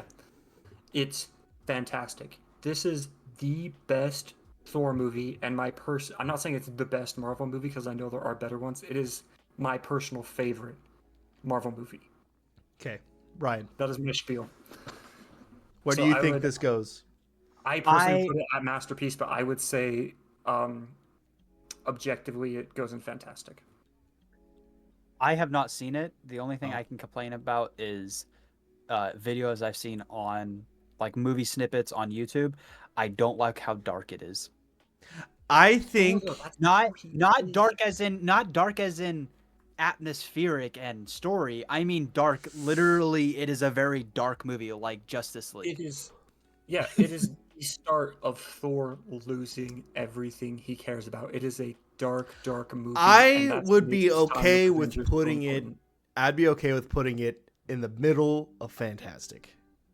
I am okay with that as long as you understand why I love this movie. I do think that it is better than what people give it credit for, because I feel like a lot of people say it's like the worst one, and I'm like, no, it's definitely not the worst Marvel thing, but I will put it is the movie that sets Thor on that spiral. Here we go. I will put it in between Guardians of the Galaxy 2 and the holiday special. I think I can live with that. That's a good place for it. I would it's what made Thor who he is in Endgame. Yeah, in Endgame. This I was is gonna the say, start of it. I was gonna say they undid a lot of shit in Thor: Love and Thunder. They made him a fucking Yeah. idiot. That's why I hate Love and Thunder so much. Yeah, and I don't. Even like that's it. why I don't like Ragnarok. But at least Thor Ragnarok, he still held like this maturity. Still, I will say I'm going to just think about it. I'm going to watch Ragnarok again, and I'm going to give Love and Thunder a chance because I think those two movies are, even though Thor has lost everything, it's him trying his best to rebuild and care about something again. I feel like in Love and Thunder, they just made him stupid, and like not in like a funny kind of way. Like he's just genuinely dumb.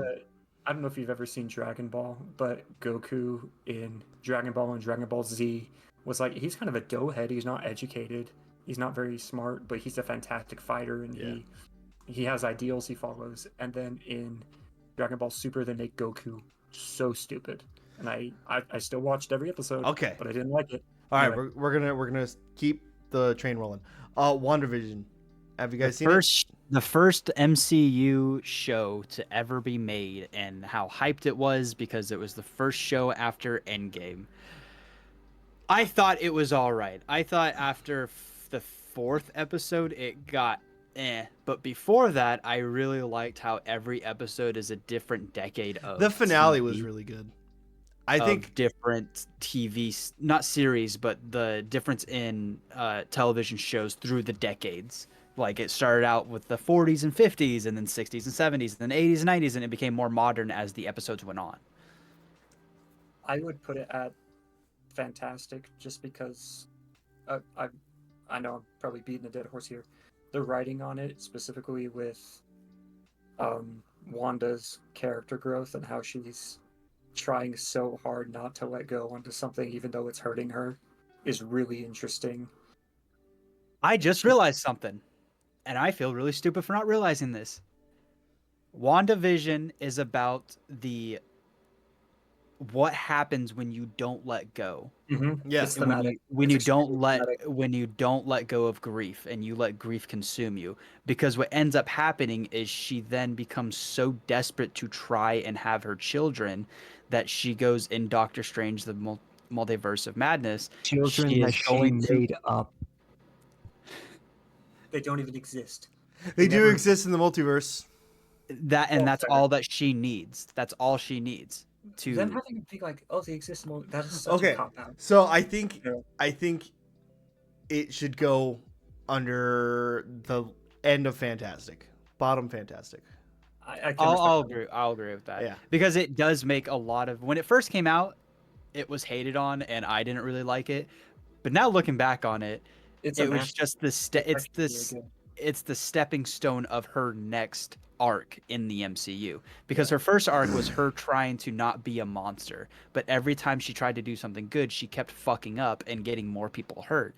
And now she gets past with losing vision and being struck with grief of losing vision and realizing that she has kids in a different universe. It pushes her to her boiling point that she doesn't give a fuck about anyone. She is so desperate to find love and affection in someone and to find her children again. Yeah. So sorry. No, go ahead. I was just going to say, I agree. Fantastic. The extreme version of what could have happened to Thor if Thor wasn't as emotionally mature as he was. I agree. Okay. Because when this all started going down, you have to remember, Wanda was a kid during Age of Ultron. She was not even 20. Yeah. And still developing a lot. And so she goes through all this horrific shit, like losing her brother, the Avengers splitting up, which was the only family she's ever had outside of her initial family dying. Outside the bomb exploding in her house. Yeah. Yeah. Yeah. Yeah. Okay. All right, next one. Werewolf by Night. Have you guys watched it? I think that one time with you. I have no idea what that is. Okay. I vote it goes under with the MCU. That is not true. That is not true. I highly disagree with that statement. Werewolf by Night, I think should go under Masterpiece. I fucking loved this short so much. It was a short film. It's only like 45 minutes long. It is so good. It introduced the werewolf, and he's so fucking badass. I love who they casted to play him. I love that they introduced like a lot more of the supernatural stuff into the world. I thought it was super creative that they made it black and white and old-timey looking. I thought it was just a spin-off short film that they did for fun. No, it's a part of the MCU. This is canon. This is canon. And in fact, Werewolf by Night is a part of my third most favorite Marvel team of all time, the Midnight Suns. And this is supposed to be the first step into building that up. He's supposed to cross over with Blade, Moon Knight, the Black Knight, fucking. And I also loved that they introduced Moss Man at the end. Or no, not Moss Man. Moss Man? No, the Thing. No, Swamp Thing. Moss Man is from DC. Swamp Thing. At the end, my brain went to Solomon Grundy for some reason. Yeah, similar. The Swamp Thing is in this. And I loved it. So if no one's going to argue with me, I think it should go under Masterpiece.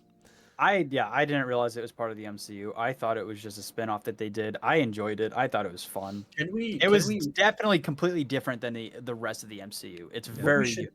What we should do is in our own time, or you guys can do it together, we should rewatch as much Marvel stuff as we can and watch the stuff we haven't seen yet and then come back to this list. I agree. I think that'd be really fun. We'll do a part 2. I agree. We'll do it in like 2-3 months. Okay. Have you guys watched any of What If? What If is a masterpiece. It's gorgeous. I haven't seen it. I disagree with that statement. I would be okay with putting What If in the middle of Fantastic somewhere.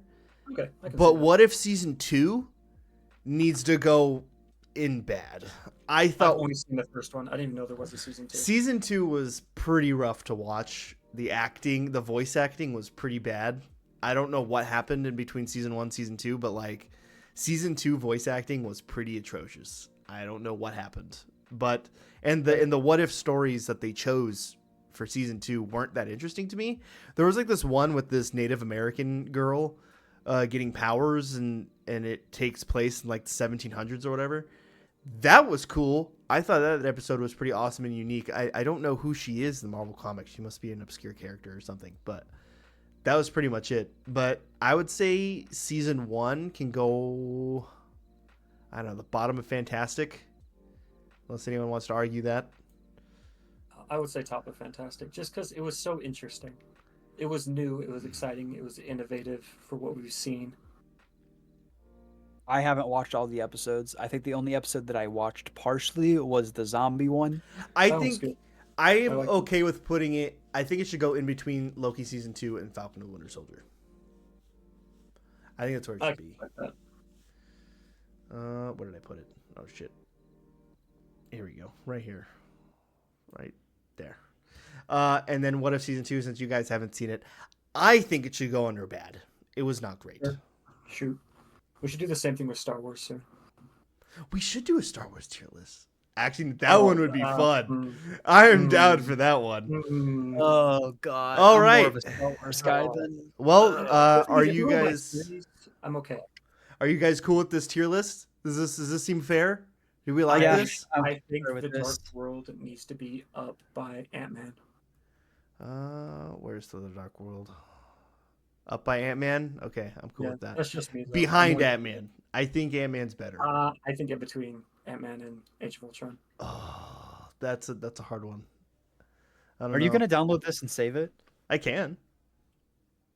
You should put it in the chat. I'd say you should, because if we're going to... We're going to come back to this. Yeah, if we're going to come back to it, then... Okay. I've had new ideas about different characters since we've been talking, so I might have totally different opinions after watching it all again. Okay, well, maybe we'll do a revisit. We'll do a revisit at some point. I hope everyone watching enjoyed. This is your MCU tier list. And we'll come back. We'll do a Star Wars one maybe, and we'll have fun. We'll enjoy it. You guys proud of this? Long episode. It is 2 hours. I'm proud of it, yeah. How long has this been? Has it been 2 hours? Yeah, it's 2 hours. This is a 2-hour episode. 10 seconds. Oh, that's crazy. Again, everyone who's watching, thank you so much for watching. We hope you guys enjoyed. As always, I hope you all have a wonderful, wonderful week. Go get hit by a bus. Peace.